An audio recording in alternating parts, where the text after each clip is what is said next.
We're going. Okay. Good afternoon. My name is Nathan Iliff. Today I will be talking about my dad and what he has done to inspire me. I'm going to go through 3 separate things he's demonstrated throughout my life to inspire me, and I've picked up on without knowing until I reflected for this assignment. My dad grew up in Connecticut, spending his summers in Maine until his freshman year of high school when he moved to Maine. My dad found his passion in lobstering, which he even graduated high school early so he could start sooner. My dad loves lobstering, my family, and his friends. Throughout my life, my dad has worked a lot and done other side jobs, so he picks up so he can make a little bit of extra money. He did this so my family and I never had to stress about money, and which I'm very grateful for. I never understood how hardworking he really was until I started working myself. I worked one whole summer, working 6 a.m. to noon, 3 a.m. to noon, 6 days a week. And it didn't really hit me until I realized that he had been doing that all his life, all year round. And even after that, he would pick up another job, just landscaping or doing something like that.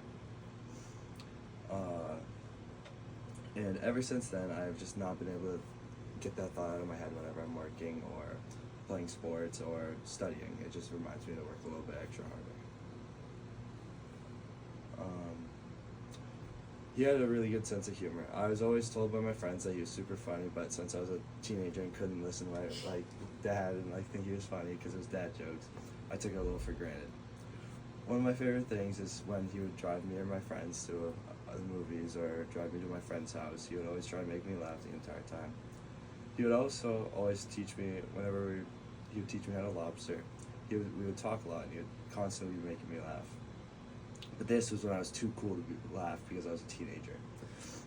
I would also like to credit him for my sense of humor, since he could always make someone's laugh, and I thought that was such an important quality to have. I cannot think of anyone more caring in my life than my dad. He always made sure that I had everything I needed growing up. Like I mentioned earlier, he was constantly working to provide for my family with everything we needed.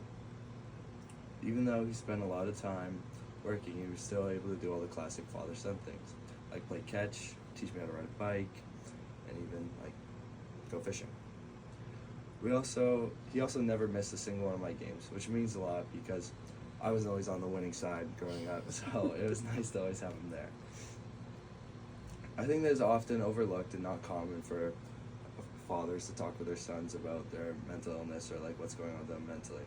But I found that talking to my dad about that kind of stuff actually helped me a lot. This influenced me throughout my life to ask my friends what's going on with them if I notice that they're a little down. And I think that that's an important thing amongst men to have. I wish I could share everything I've learned from my dad, but I think I would just leave you with those 3 things. Thank you.